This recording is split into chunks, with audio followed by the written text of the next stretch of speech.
Good morning, everyone. I'm stoked. How many people are here today? I can't believe I was even considering saying, oh, we'll take this weekend off because Thanksgiving's 4 days after, 5 days after, whatever. So thank you all for being here. I really appreciate your presence. And to everyone on Zoom, thank you for joining us as well. I appreciate your presence too. And yeah, as I said, I hope that everyone gets a chance to go to Tassajara at some point. There's many ways to do so. And if you missed the link I sent in the email, I can get it to you another way. There's information and application for a summer student spot. Well, multiple spots, but the summer student program for next summer. There's no cost. I just ask for a longer commitment if you're able to make that. And barring that, or in addition to that, I'll have information about our Sangha week at Tassajara next summer at some point. Hopefully not too long from now. But for now, just in case you didn't know me, I'm Chris. Hi, I'm Chris. Hi, Devin. I'm Chris. And everyone else I know. Wait, no, Steve B. Oh, it doesn't matter. So yeah, I'm Chris. I am the head of practice here at Beginner's Mind Zen Center, and still figuring out what that means. But all right, so a lot of my talk is actually going to be more like a guided meditation, but it's a talk too. So thanks for bearing with me. And I tried to say the same thing multiple different times, so sorry if it sounds like I'm repeating myself. But the title that I gave to the talk is "If You See It, You Ain't It." And in this talk today, I wanted to explore with you folks an idea. And I don't remember the various places or people that I got it from. I'm just sort of vaguely remember that it's out there. And this is the notion that the title refers to. The title is a riff on another phrase that I learned somewhere: if you see it, you got it, which basically just means that if I get annoyed or whatever by another person acting some kind of way, that I should realize that I do that thing too, or otherwise look at my own conduct and examine how it could be better, which is its own talk. Like, that's a good thing to consider about the concept of karma or about the precepts. But that's a whole other talk. Today, it's just the basis that I'm riffing on for the title of this talk. I apologize for trying to be clever. It just felt like a fun way to summarize this particular framing of a concept that I wanted to share. It's sort of a thought experiment. Sort of. It's a proposition that we will consider together. If you see it, you ain't it refers to this notion that anything that we can perceive is logically not us. This talk is inspired greatly by a lot of the teachings from Kokyo Henkel. Kokyo means luminous owl. He's a teacher from San Francisco Zen Center. He was a teacher for Santa Cruz Zen Center for a number of years, and he currently lives practices at Bright Window Hermitage, which is a recently established place of practice, kind of in the vicinity of Tassajara, but much easier to get to. And also, this was taking some inspiration from talks by Tenshin Reb Anderson, who some of you might recognize that name. He's a longtime friend of Jane and Peter. They practice together at Tassajara. He's former abbot. He's one of the senior abiding teachers at Green Gulch Farm Zen Center right now. And he's just an all-around cool guy. So definitely look up those two Dharma talks on San Francisco Zen Center, many of them, and give them a listen. So I wanted to start with a story about Huinong, the sixth Chinese Zen ancestor. So he wrote the Platform Sutra, and we went through the Platform Sutra maybe over a year ago. It sort of told his life story, but the short version that I want to share is he was, as a child, selling like chopped firewood in the marketplace, and this is sort of his origin story. He heard someone just sort of like reading out loud or reciting some portion of the Diamond Sutra, and he had some kind of an opening on hearing this section of the Diamond Sutra that he heard. And so he left home and became a monk at the monastery, the temple of Hongren. And according to the story, he was illiterate, but so he studied however he could. I think they like just kind of made him the janitor, sort of like a Goodwill Hunting-esque scenario. Whereas all the other monks were kind of, you know, they were like, who's this guy? So that gets us to the reason I wanted to bring this story up. At some point, Hongren told his assembly that he was going to have a poem contest to determine who his Dharma heir was going to be.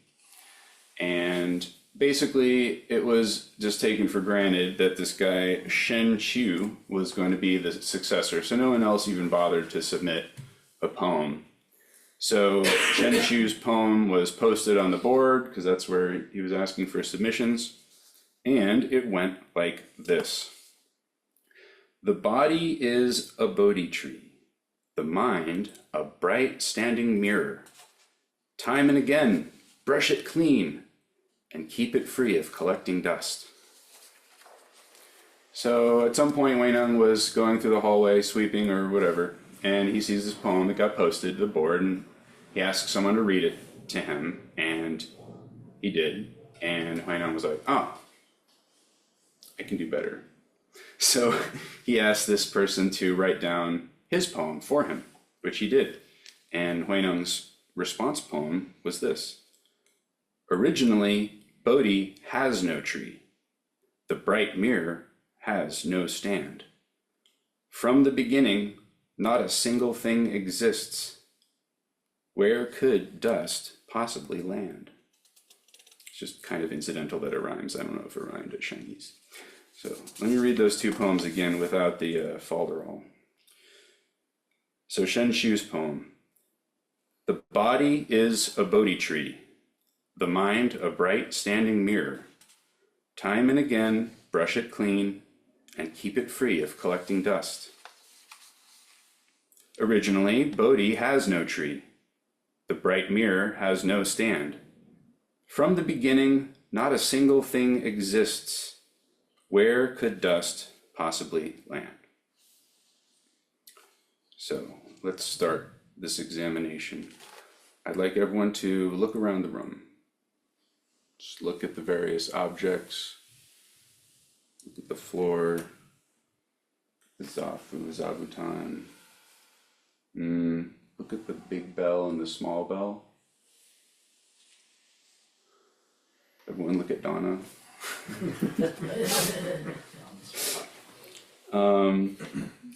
So I think it's safe to say I'm not that bell. I'm not Donna. Maybe on some level, but we're not talking about that today. I can see this cushion, and I'm not the cushion because I can see it. Right, so I think you get the point. So now let's close our eyes. And let's think about what we can hear, or at least maybe we can recollect things that we did hear, like cell phone buzzing, or people breathing. Sometimes we can hear turkeys next door, but oddly they're very quiet right now. They're dead now. Dead turkeys tell no gobbles. We can hear the HVAC machine when it kicks in. So since we can hear all these things, so it was already pretty obvious. You can open your eyes now. It's already pretty obvious. I'm not the turkeys, at least not in the conventional way, you know, yada, yada. So I'm not the HVAC machine. And part of the way I prove that is that I can hear it. I can perceive it. So if I can perceive something, then logically I'm not that thing. So let's take that a step further. The five senses, sight, sound, smell, taste, and touch, like tactile sensation, are, at least when I was growing up, that was the only senses we were told about. But in Zen Buddhism, or maybe Buddhism more generally, we're taught there's a sixth sense, and that's the mental faculty. So it's how we perceive emotions or thoughts, concepts, etc. So let's consider that as well, because that's a way that I can perceive things.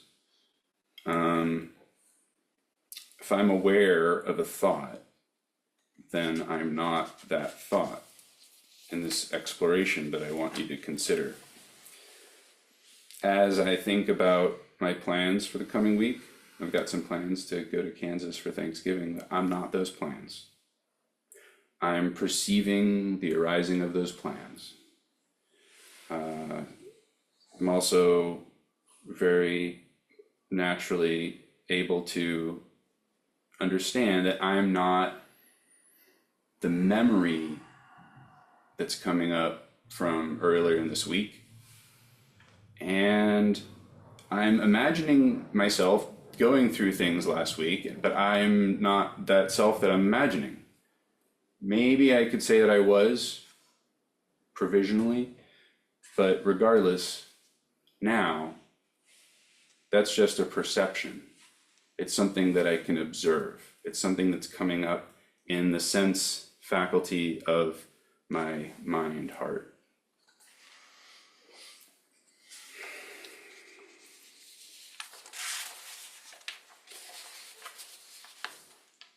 As I notice, now thinking more in the present moment, as I notice my knees hurting, I am not my knees. I am not the pain.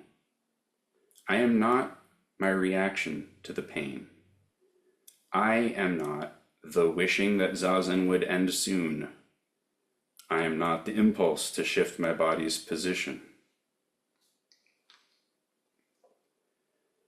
As I go through my day, I might see some guy behaving like a jerk and have a reaction to that. I can perceive my reaction to that, so I am not my reaction to that. That reaction is not me. When I think about what to get for dinner, my likes and dislikes of certain food, the inspiration to pick my next meal is not me, because I can perceive, observe these preferences and the inspiration. That which I cannot perceive, that's actually me. That's actually you. So the self is something beyond, other than the stories and impulses that we identify as being us. So when I have an idea about who I am, that has the exact same me-ness as the tree out there. That's the proposition that we're taking into consideration right now.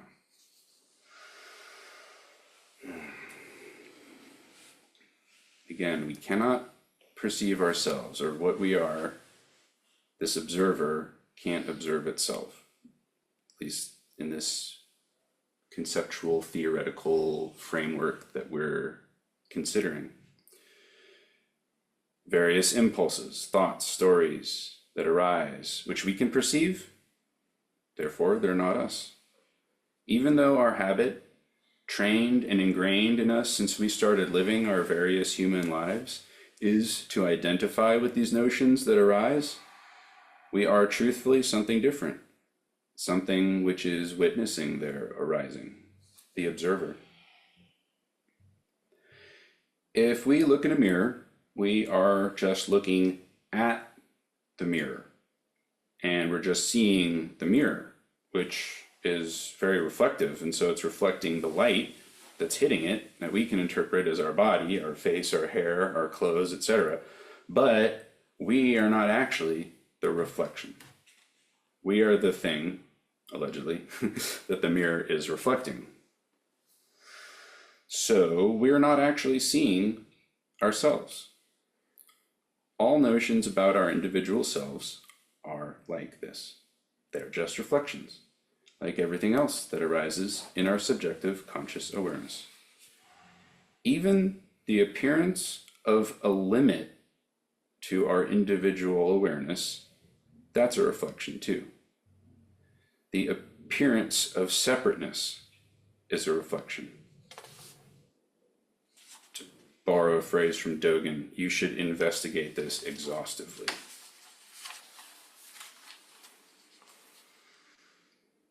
So I'm going to read those poems one more time, and then if you have something that came up that you want to say, then have at it. First, the poems. Shen Xiu's poem. The body is a Bodhi tree, the mind a bright standing mirror. Time and again, brush it clean and keep it free of collecting dust. Huineng's poem. Originally, Bodhi has no tree. The bright mirror has no stand. From the beginning, not a single thing exists. Where could dust possibly land?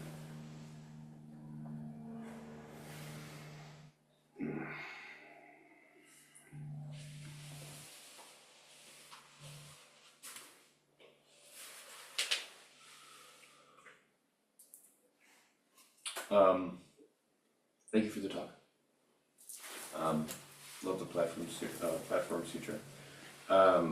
So, I'm kind of this awareness and experiencing, is becoming aware, if you will. So I'm not the experience per se, right?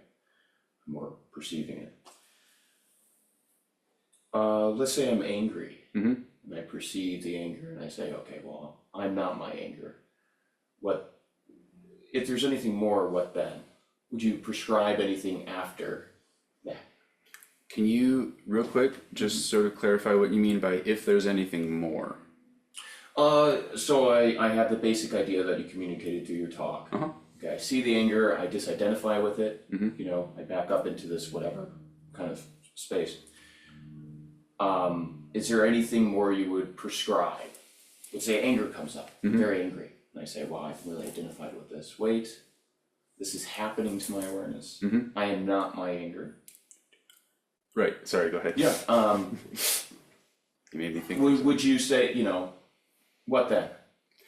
Well, that what then, If there is a what then? yeah, and that's fair. And ultimately, so what I was presenting today is just like one phase, I guess, of appreciating.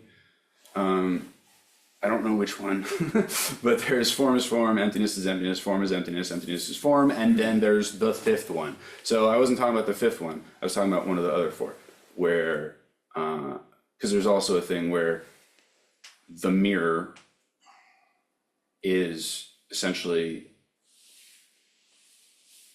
manifested by the reflections that are coming up in it. That's a whole other thing too. What is the fifth one? Right. So the fifth one is, I think, what Dogen is getting at in Genjo Kan when he says, in aversion weeds spread and in attachment blossoms fall. Really, and I might be wrong on this, but the notion I've got is that the fifth one, the sort of after we've contemplated this and seen it, perceived it, had some clarity about these teachings. Well, the fifth one is the what then. And I appreciate Buddhist teachers who focus, I guess, on how do we actually live our human lives. Because at the end of the day, whatever else they are what we're doing right now. They are the present moment. So I don't have advice for you on what to do instead of or after recognizing that the anger is just a sensation, a mix of sensations really, arising in my individual field of awareness. On Thursday, I had a thing go down that made me angrier than I've been in recent memory.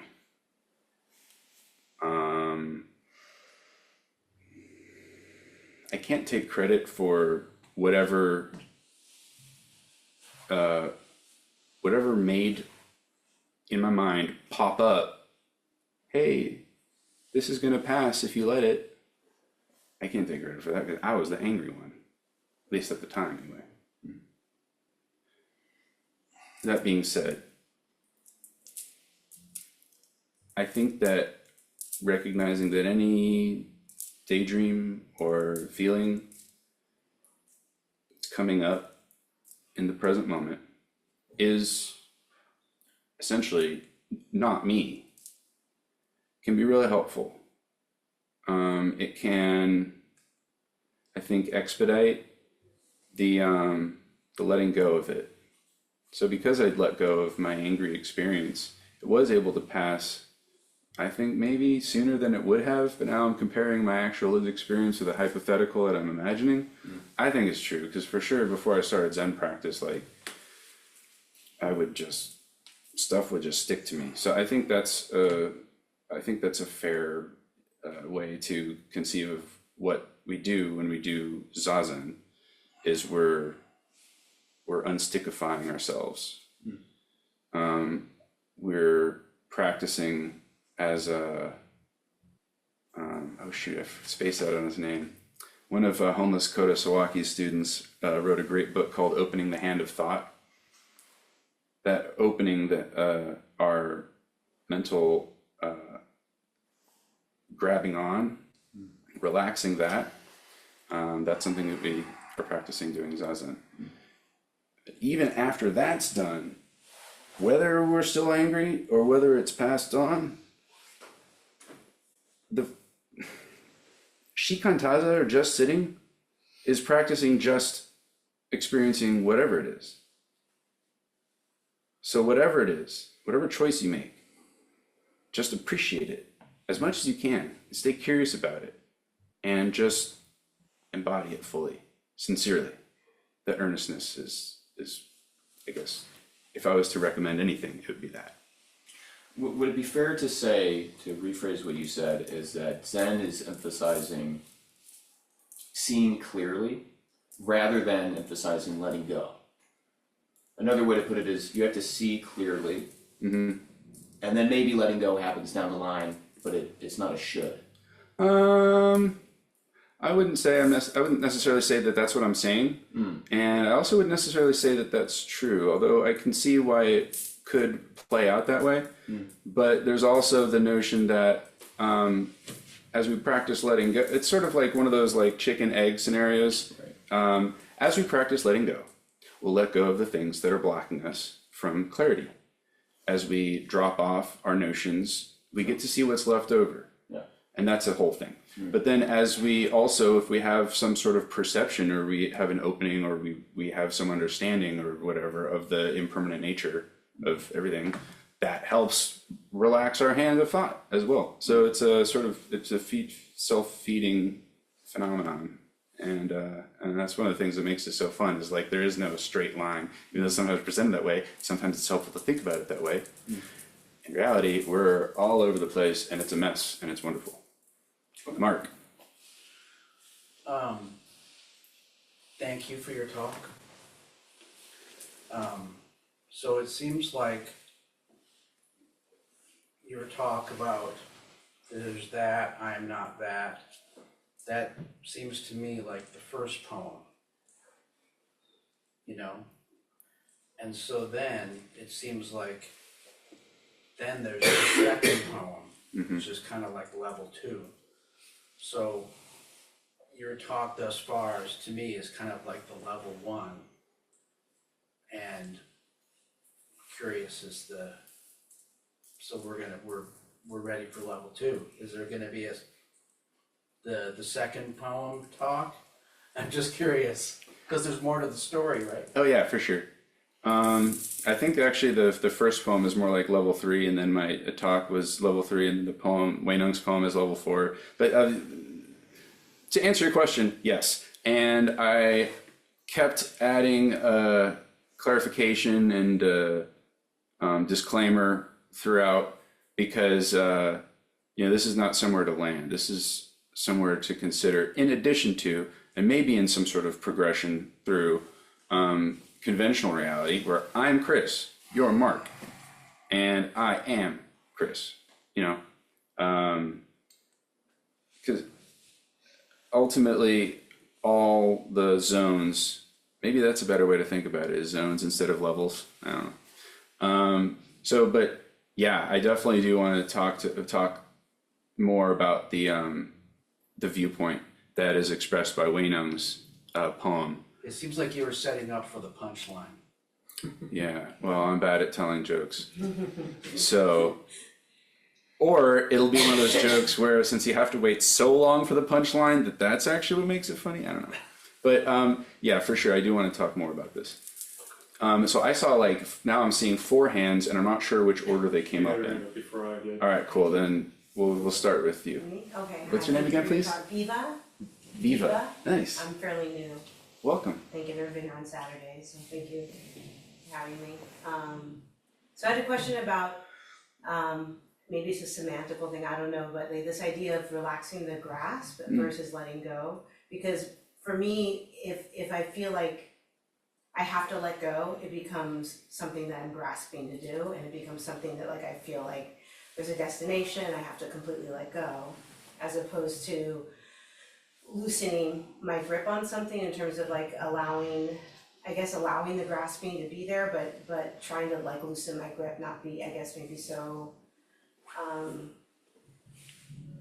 don't know, when people tell me to let go, I feel like it's like a task something I have to accomplish, a destination, something I have to, you know, and then I'm in my mind about how I do it, and am I doing it right, and is it, you know, so I just want to know if you could speak to that about like, I mean, ultimately it is about letting go, but I don't know how to do that, you know, I'm not clear on how to let go, That's fair. you know, so. I totally get what you're saying in terms of when you're told let go, you hear a task, something to do, and to the extent that that's true, you're right. That's just another, you know, like you can't end thought with thought. Right. The whole point is let thoughts go, not like a let go, not like a throw it away. Okay. The advice to relax the hand of thought or open the hand of thought, I think semantically works better for me, understanding the actual advice or invitation that being given. It's easier to just think of the action that I can take as relaxing, stepping back a little bit, you know, like taking my face out of the flowing stream of my thoughts. Which, thinking about it like that is a thought too. But if that thought kind of helps nudge me away from it, well, that's kind of helpful. Just not getting stuck on it. But yeah, just so yeah, for a long time, or for a while now, I've just thought of like when I catch myself thinking or keeping a song going, because sometimes a song arises and I didn't make it start, but then I accept the baton from my sort of unconscious mind and just keep it running. And it feels like a tension. It feels like a tension inside. And sometimes, a lot of times, it's actually accompanied by an actual tension in my body. So like multiple times during Zazen, I found myself thinking, I was like, oh, I'm thinking. And I just kind of like direct my attention back to just the floor. And then I feel like something physically also relax. And to me that makes sense because our thinking is not actually limited to our brains, it's throughout an entire physical body. And awareness is not limited to what I can perceive with my 5 sense faculties in the mind. So, did that help? Yes. All right, cool. Yeah, just relax. And then it'll clear on its own. It's not something I have to force, it's just gonna, right, and just things will arise and things will clear, and it's not something like I have to effort to make happen. Yes. Right. To paraphrase Shigeru Suzuki, sitting Zazen is like opening the front door and the back door of our house. We let thoughts come and go. We don't serve them tea. That's maybe one of Shunryu Suzuki's best hits. Tiffany. So a lot of what I was taking away from your points was a discussion about like what is selfhood, like what is the actuality of any one being's existence, and it made me wonder. So if we're not what we perceive, how much is something like, and I'm not gonna do very well here, but how much is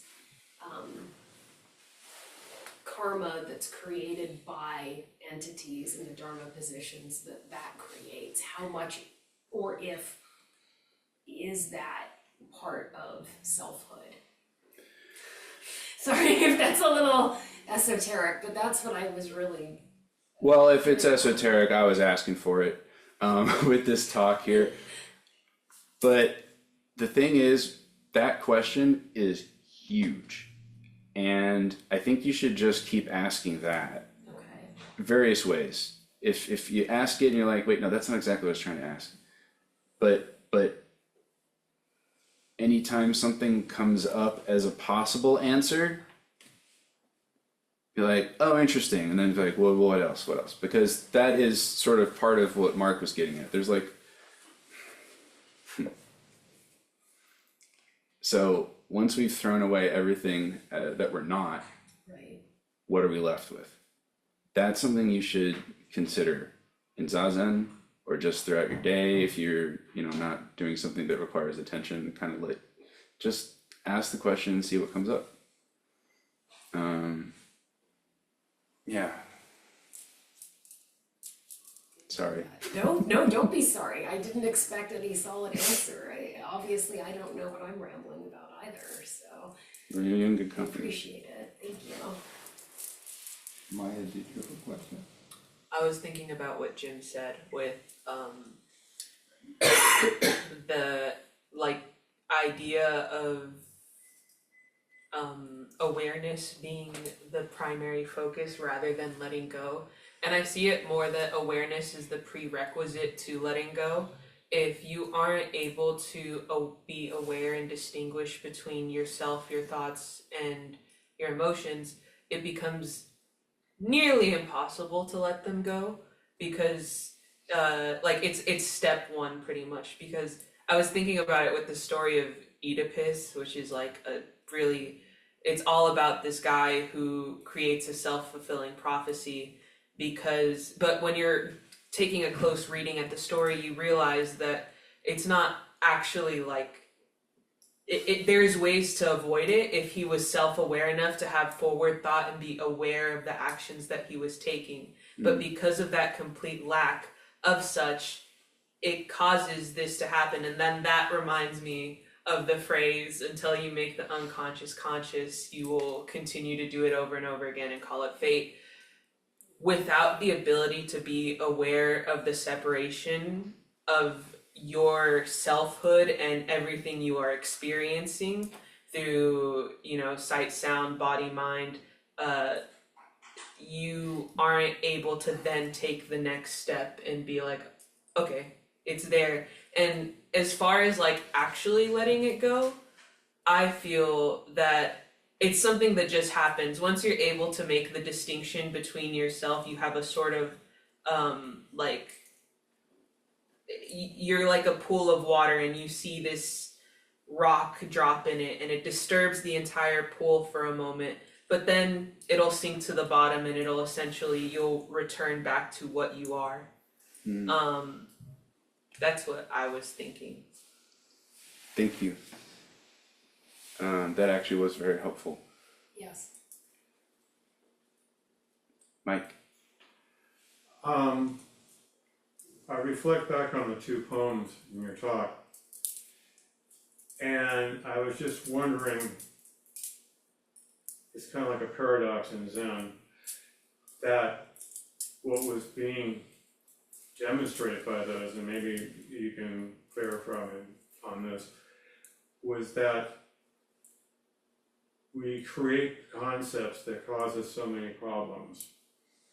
The first one, the Bodhi tree is a mirror stand. Well, that's an object, that's a concept, that's an image you put into your head and say, this is how I relate to it. And the second poem says, none of that exists. That's your creation. There's no place for the dust to alight. And I was wondering if I am perceiving that correctly in the sense that we cause our own pain, anger, whatever, things are gonna happen, but if we look at ourselves and realize that everything's a concept in a way, there is a self, but how far do we analyze that self that we don't recognize in our day-to-day life? You know, anger, okay, you're not the anger. What is saying I'm not the anger? Do we wanna analyze that, or do we just wanna let it go and learn to acknowledge it and make it more part of our day-to-day life? I don't think any one particular approach is going to be appropriate in all situations. While we can reap the benefits or the fruits of however much Zazen we do out in the world, sometimes it's just not indicated to, go through a little quick esoteric theoretical syllogism. Sometimes it is, and sometimes that's helpful. It for sure helped me. When I finally when my foot finally found grounding on Thursday, and I was able to be like, that's right, this is just a subjective conscious experience I'm having. If I breathe through it, that's what my tattoo says, breathe through it, it will pass on its own. And then it did pass. The ego storm went on its way and kind of broke up of its own accord. I couldn't break it up myself, no way. Anyways, so that's when the opportunity arose and was appropriate to remind myself of that. Any teaching you might hear or come across that kind of points out the illusory nature of our subjective conscious experience, please don't take that as like a diminishment of our subjective conscious experience. There was a story I heard once. There was a lay Zen practitioner, and he was very, very advanced in his understanding. So he had gotten the whole shebang, and he was a householder and had like a wife and like 3 daughters or something like that. Well, it was sort of like Job. Like when over the course of weeks or months or just maybe 1 year, he's lost his wife, he lost his house, he lost his daughters, he lost everything. It was absolutely tragedy. And the poem he wrote to express it was something to the effect of, this soap bubble world is a soap bubble world, and yet.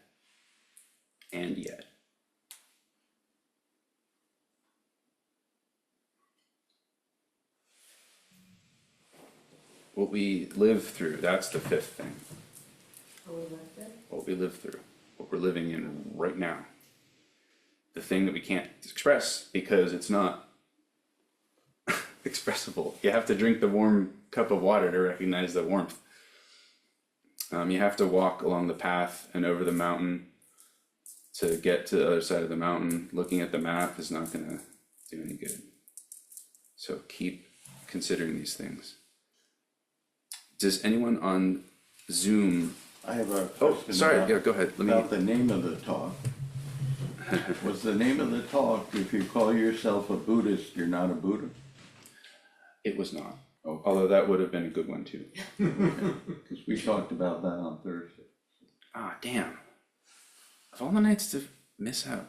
That's a good name. Another call for Zoom people. Yes, Joel. Hi, thank you.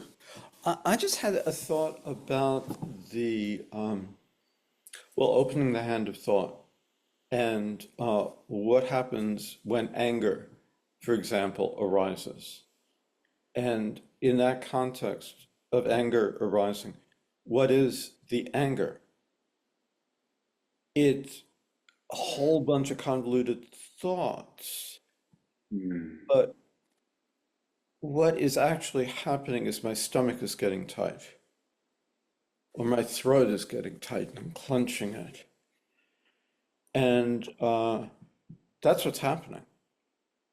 And then I have all these thoughts about what happened, and I'm mad at that, and they did this and they did that, but really what is happening is my stomach is tight.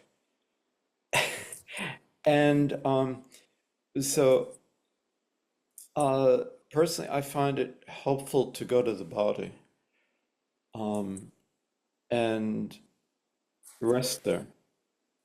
In terms of opening the hand of thought is way beyond the thoughts, but it's intimately connected, I think, or that's maybe the closest we can connect somehow the body to the hara. Hara is in the belly is tight, the hara is tight. So we open the hand of thought, we relax our belly. And then maybe we'll remember to pay attention to our breath. And then maybe that'll help. So just that thing about opening the hand of thought, which I've always found a marvelous thing, very helpful. Same. That's something I heard from somewhere as like a good response to anxiety is when I find myself feeling anxious, I just start naming things that around me. I was like, oh, this is the time, and just looking at and naming things. Well, I think it's helpful in part because it's grounding me to the present. When I was angry as I've ever been in recent memory on Thursday, I was not present. I was in freaking some imaginary like daydream. I was in hell.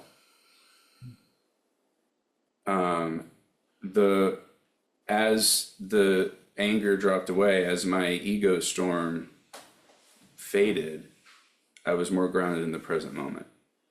And so I think that's sort of why it's helpful to be grounded, why grounding myself helps like break up anxiety or anger, any negative mental state. It could probably break up positive mental states too.